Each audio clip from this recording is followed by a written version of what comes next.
আমি এখন মাননীয় সদস্য নাদিয়া বিনতে আমিন মহিলা আসন 22 কে তার বক্তব্য রাখার আহ্বান জানাচ্ছি। আপনার সময় 7 মিনিট। বিসমিল্লাহির রহমানির রহিম। ধন্যবাদ মাননীয় স্পিকার। মাননীয় স্পিকার, মহান জাতীয় সংসদে 2024-25 অর্থ বছরের বাজেট আলোচনার প্রাক্কালে আমি গভীর ও বিনম্র শ্রদ্ধায় স্মরণ করছি সর্বকালের সর্বশ্রেষ্ঠ বাঙালি জাতির পিতা বঙ্গবন্ধু শেখ মুজিবুর রহমানকে। গভীর শ্রদ্ধায় স্মরণ করছি বঙ্গমাতা ও বঙ্গবন্ধু পরিবারের সকল সদস্যকে, যারা 1975 সালের 15ই আগস্ট কাল রাত্রিতে ঘাতকদের হাতে নির্মমভাবে প্রাণ হারিয়েছেন।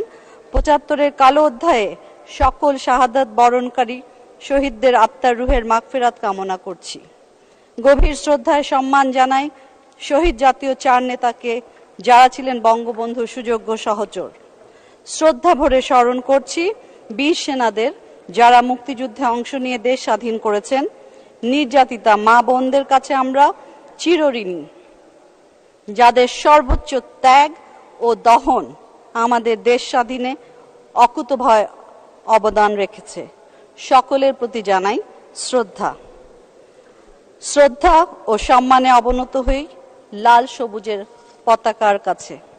মাননীয় স্পিকার, আমি 2024-25 অর্থ বছরের প্রস্তাবিত বাজেটের উপর আলোচনার প্রারম্ভে আপনার মাধ্যমে বঙ্গবন্ধুর সুযোগ্য কন্যা, এদেশের জনসাধারণের স্বপ্ন বাস্তবায়নের সারথী ও স্মার্ট বাংলাদেশের স্বপ্নদ্রষ্টা মাননীয় প্রধানমন্ত্রী জননেত্রী শেখ হাসিনাকে ধন্যবাদ জানাচ্ছি, যিনি একাধিক্রমে 16টি বাজেট সহ মোট 21টি বাজেট জাতিকে উপহারের মাধ্যমে এদেশের মানুষের ভাগ্য উন্নয়নে একটি সুখী সমৃদ্ধি জাতি বিনির্মাণে এবং বঙ্গবন্ধুর স্বপ্ন বাস্তবায়নে নেতৃত্ব দিয়ে যাচ্ছেন। আমি ধন্যবাদ ও অভিনন্দন জানাতে চাই অর্থমন্ত্রী জনাব আবুল হাসান মাহমুদ আলী, যিনি বঙ্গবন্ধু কন্যার একজন সুযোগ্য সহযোদ্ধা হিসেবে বাংলাদেশের 53তম বাজেট এই সংসদে উপস্থাপন করেছেন। মাননীয় স্পিকার, 1972-73 সালে যে বাজেট উপস্থাপিত হয়েছিল সে বাজেটের আকার ছিল 920 কোটি। তখন সরকারের মোট আয় ছিল 285 কোটি 38 লক্ষ টাকা, রাজস্ব ব্যয় ছিল 218 কোটি 73 লক্ষ টাকা, উন্নয়ন, পুনর্নির্মাণ ও পুনর্বাসন ব্যয় ছিল 501 কোটি টাকা। আজ প্রস্তাবিত 53তম বাজেটের আকার প্রায় 8 লক্ষ কোটি টাকা।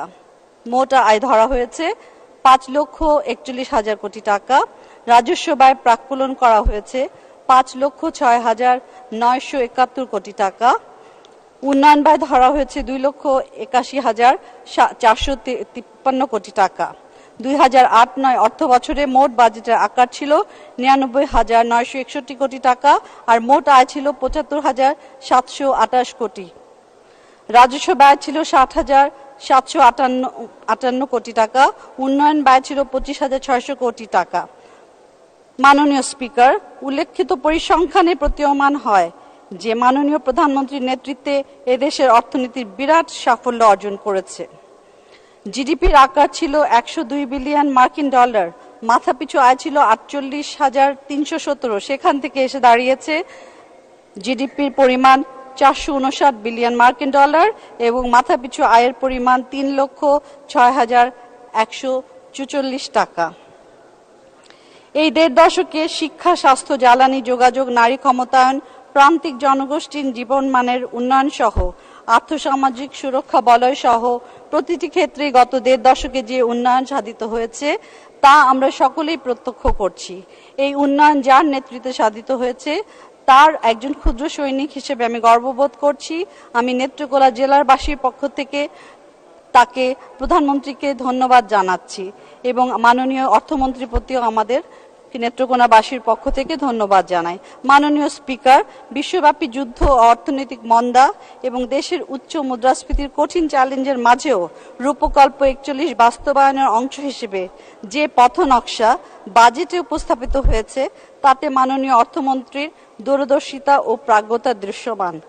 বাস্তবতাকে পাশ কাটিয়ে নয়, বরং বাস্তবতাকে মেনেই একদিকে উচ্চ মুদ্রাস্ফীতি নিয়ন্ত্রণের লক্ষ্যে যেমন সংকোচনমূলক বাজেট প্রণয়ন করা হয়েছে, অন্যদিকে তেমনি শিক্ষা, চিকিৎসা, কৃষি, জ্বালানি, সামাজিক সুরক্ষা ইত্যাদি খাতে ব্যয় বরাদ্দ বৃদ্ধি করে জনকল্যাণমূলক, ভারসাম্যমূলক একটি বাজেট মাননীয় অর্থমন্ত্রী জাতিকে উপহার দিয়েছেন। মাননীয় স্পিকার, আমি এখন আভ্যন্তরীণ রাজস্ব আহরণ এবং বাজেট ঘাটতি নিয়ে দু একটি মন্তব্য করতে চাই। আপনি জানেন যে আমাদের মোট রাজস্ব আয়ের প্রায় ৮৬% জাতীয় রাজস্ব বোর্ড সংগ্রহ করে থাকে।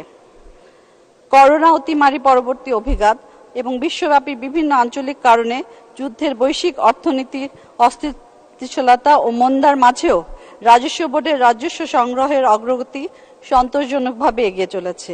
জিডিপির প্রায় ৩% প্রত্যক্ষ কর ব্যয় ডাইরেক্ট ট্যাক্স এক্সপেন্ডিচার হওয়া সত্ত্বেও বিগত কয়েক বছর ধরে রাজস্ব প্রবৃদ্ধির হার ১৫ থেকে ১৭% কাছাকাছি। এই জন্য জাতীয় রাজস্ব বোর্ডকে আমি ধন্যবাদ জানাই। মাননীয় স্পিকার, জাতীয় রাজস্ব বোর্ডের এই সফলতা সত্ত্বেও গড় জিডিপির অনুপাত এখনো ৮% নিচে, যা দক্ষিণ এশিয়ায় সর্বনিম্ন। চলমান পঞ্চবার্ষিক পরিকল্পনায় এই গড় জিডিপি রেশিও 18% উন্নীত করার লক্ষ্য নির্ধারণ করা হয়েছে। রূপকল্প 41 বাস্তবায়নের লক্ষ্যে এই গড় জিডিপি রেশিও বৃদ্ধির কোনো বিকল্প নেই। সেজন্য জাতীয় রাজস্ব বোর্ডকে ঢেলে সাজানো প্রয়োজন মনে করি।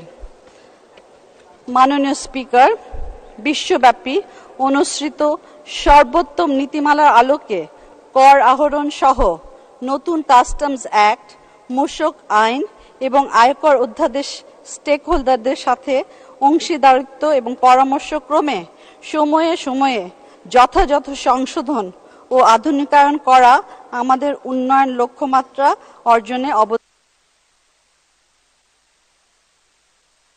2 মিনিট। এছাড়াও ধন্যবাদ মাননীয় স্পিকার। এছাড়াও রাজস্ব বোর্ডে ডিজিটালাইজেশনের মাধ্যমে সক্ষমতা ও সংস্কার সাধনের সক্ষমতা বৃদ্ধি করে আভ্যন্তরীণ অধিকতর সম্পদ আহরণ করার সুযোগ রয়েছে, আর সেজন্য প্রয়োজন প্রচুর বিনিয়োগ। আপনার মাধ্যমে মাননীয় অর্থমন্ত্রীকে এই বিষয়ে দৃষ্টি দেবার জন্য অনুরোধ করছি। নারীর ক্ষমতায়নে প্রধানমন্ত্রীর অনুপ্রেরণায় যে সমস্ত উদ্যোগ নেওয়া হয়েছে তার ব্যাপক সাফল্য দেখতে পাচ্ছি। মাননীয় স্পিকার, আমার নির্বাচনী এলাকা নেত্রকোনা জেলার সম্পর্কে কিছু বলতে চাই। নেত্রকোনা একটি হাওর এলাকা, অর্থনৈতিক উন্নয়নের সম্ভাবনাময় এলাকা, পর্যটনের সম্ভাবনার এলাকা নেত্রকোনা।